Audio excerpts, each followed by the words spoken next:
हरिओम प्रिय दर्शकों, यदि आपकी धनु राशि है या धनु लग्न है तो इस वीडियो को पूरे ध्यान से देखिएगा, समझिएगा। इस वीडियो में हम जानने वाले हैं, जैसे कि आपने पढ़ा थंबनेल में, कि 9 जनवरी से लेके 31 जनवरी के बीच में आपको नए रास्ते मिलने वाले हैं। क्योंकि 2023 अब तो चला गया और 2024 चालू हो चुका है, प्रारंभ हो चुका है और ये पहला ही महीना है, जनवरी महीना। तो इस जनवरी के महीने में जो पहले समस्याएं थी अब वो दूर होने वाली हैं। तो कौन से रास्ते हैं, वो कौन से माध्यम बनेंगे जिससे आपकी समस्याएं दूर होंगी और आप अपने लाइफ में 2024 में आगे बढ़ा कर पाएंगे। हम पूरे जनवरी के महीने को, इस जनवरी के राशि फल को हम समझने वाले हैं। और इससे पहले आपने बहुत सारी वीडियो देखी होगी और हमेशा देखते हैं कि कोई ग्रह वक्री हो रहा है, मार्गी हो रहा है, राशि परिवर्तन कर रहा है, तो सभी के अलग अलग फलादेश आप जब सुनते हैं वीडियो तो कंफ्यूज हो जाते हैं कि किसी में बताया गया कि बहुत अच्छा है, परंतु दूसरे में बताया गया कि नहीं, अच्छा नहीं, बुरा होने वाला है।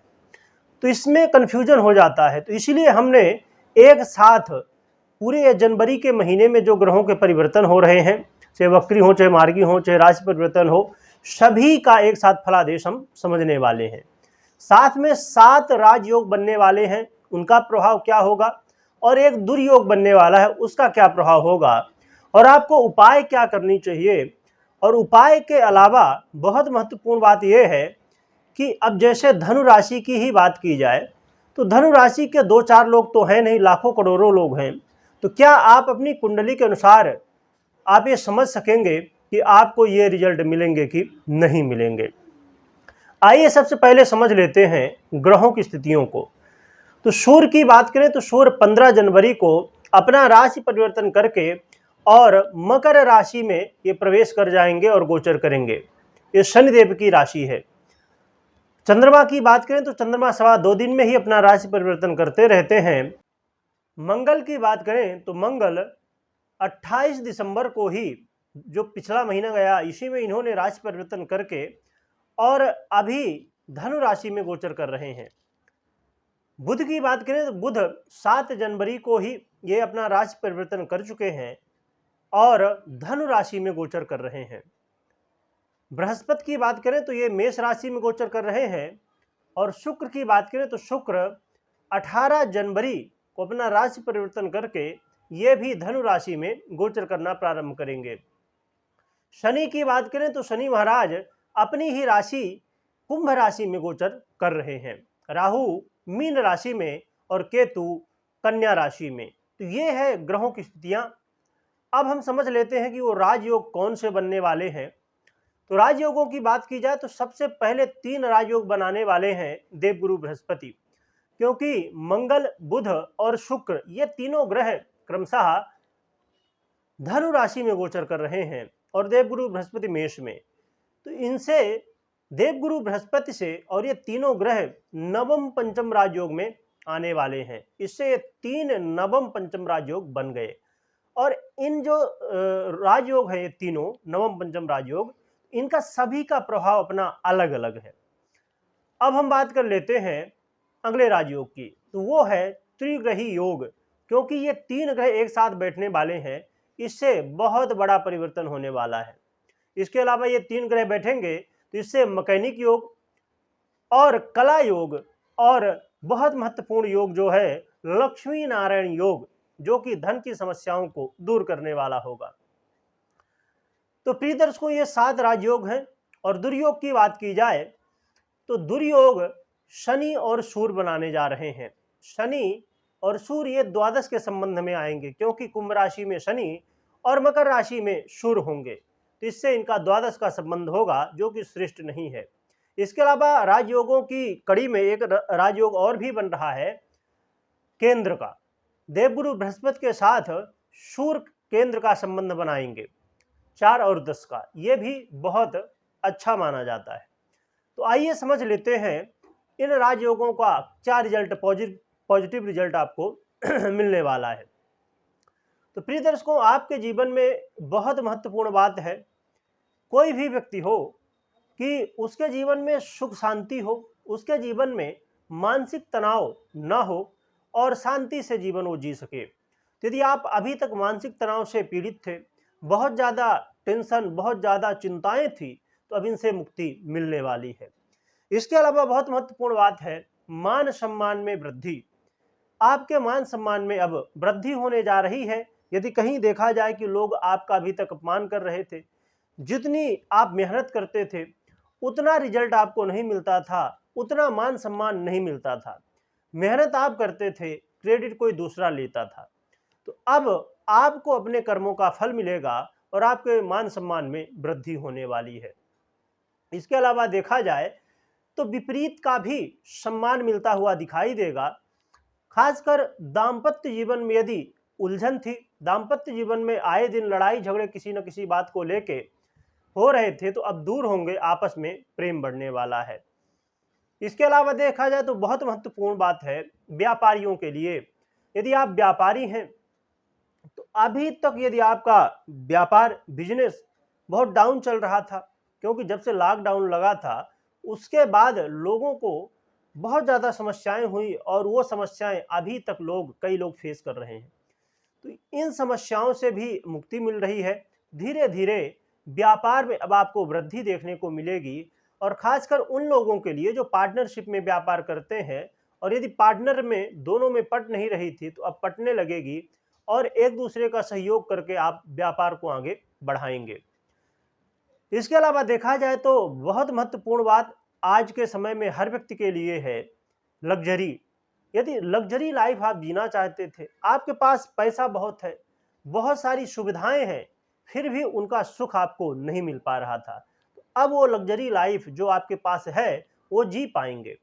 और प्रॉपर्टी लेना चाहते थे, गाड़ी वाहन लेना चाहते थे, या कहीं भी अपना खुद का घर बनाना चाहते थे, या आप प्रॉपर्टी डीलिंग का काम करते हैं, ब्रोकर हैं या बिल्डर हैं, तो आपके लिए समय बहुत बेहतर है।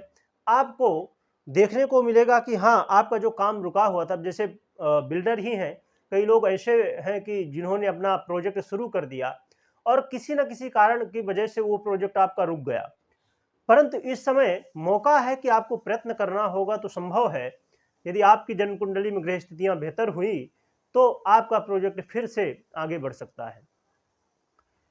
इसके अलावा देखा जाए तो यदि आपके जीवन में रोग, ऐसे रोग जो बहुत समय से आपको पीड़ा दे रहे हैं, बहुत गंभीर रोग हैं और उनसे छुटकारा पाने के लिए आप प्रयत्न कर रहे थे परंतु अभी तक मुक्ति नहीं मिली, इस समय आपको प्रयत्न करना चाहिए, तो गंभीर रोगों से मुक्ति मिलेगी और खासकर गुप्त रोगों से मुक्ति मिलने वाली है।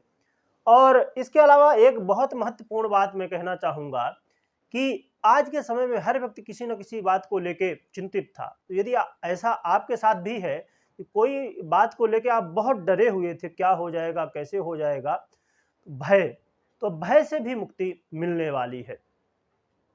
तो प्रिय दर्शकों, देखा जाए तो ये बहुत सारे लाभ आपको मिलने वाले हैं। और अब हम समझ लेते हैं सावधानी क्या रखनी चाहिए। तो सावधानी के रूप में आपको अपने घर परिवार में कलह का माहौल ना बनने पाए, इस बात का प्रयत्न करना होगा। घर परिवार में छोटी छोटी बातों को लेके वाद विवाद की स्थिति ना बनने पाए, इसका प्रयत्न आपको करना होगा। प्रॉपर्टी, कौन सी प्रॉपर्टी? पैतृक संपत्ति। पैतृक संपत्ति जो है उससे संबंधित कोई यदि आप काम करना चाहते हैं और यदि आपके पास समय हो तो थोड़ा रुक जाइए, क्योंकि इस समय यदि करेंगे तो संभव है कि पैतृक संपत्ति से संबंधित समस्याएं बढ़ सकती हैं। और अपने वाणी में संयम रखना होगा।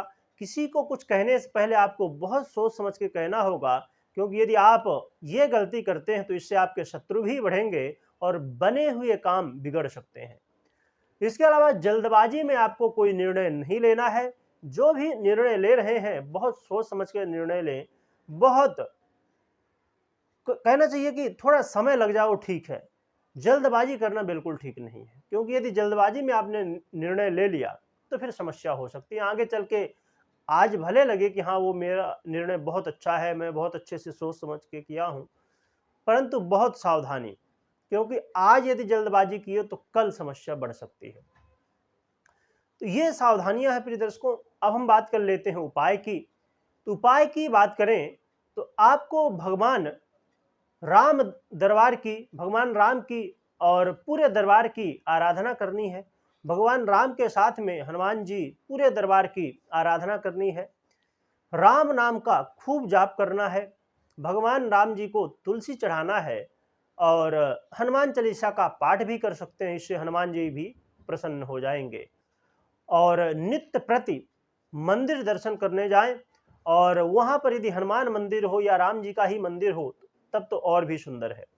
उनका आशीर्वाद लें, उनकी सेवा करें, और जितना भी 2-5 मिनट 10 मिनट जितना समय हो भगवान के पास बैठिए और स्मरण करिए मंदिर में बैठ के। बाकी घर में पूजा आराधना जो आप करते हैं वो करते रहें, और हनुमान चालीसा का पाठ आपको घर में करना है, और यदि मंदिर भी जाते हैं तो मंदिर में भी एक पाठ कर सकते हैं। तो ये उपाय करें। और प्रिय दर्शकों, जो नए दर्शक हैं उनके लिए मैं बता दूं कि अब जैसे मैंने बताया कि ये राजयोग बनने वाले हैं, ये सब रिजल्ट आपको मिलने वाले हैं, तो ये जो ग्रह राजयोग बना रहे हैं इनको अपनी जन्म कुंडली में जरूर चेक कर लीजिए। ये ग्रह आपके लिए पॉजिटिव है या निगेटिव है, अर्थात ये मजबूत अवस्था में है, कहीं पीड़ित तो नहीं है, कहीं नीच के तो नहीं, कहीं त्रिक भाव में तो नहीं बैठे हैं, कैसी स्थिति है, कैसा प्लेसमेंट है इनका। और यदि अच्छी स्थिति में है तो ये रिजल्ट मिलेगा। और यदि ये पीड़ित है, किसी भी तरह कमजोर हैं, षट बल से कमजोर हैं, या कोई अकारक ग्रह की दशा चल रही है, तो संभव है कि ये रिजल्ट ना मिले या तो बहुत कम मात्रा में मिले। तो आप अपनी जन्म कुंडली जरूर चेक करें, या तो अपनी जन्म कुंडली दिखा सकते हैं, कुंडली का विश्लेषण करवा सकते हैं और जान सकते हैं कि ये रिजल्ट आपको मिलने वाले हैं या नहीं। और प्रिय दर्शकों, कमेंट में जय सिया राम लिखना है, क्योंकि हम मूल रूप से राम दरबार की आराधना करने वाले हैं। तो जय सिया राम कमेंट में लिखें, और लिखने के साथ आपको बोलना भी है। एक बार लिख रहे हैं तो ज़्यादा से ज़्यादा बार बोलें। वीडियो देखने के लिए बहुत बहुत धन्यवाद।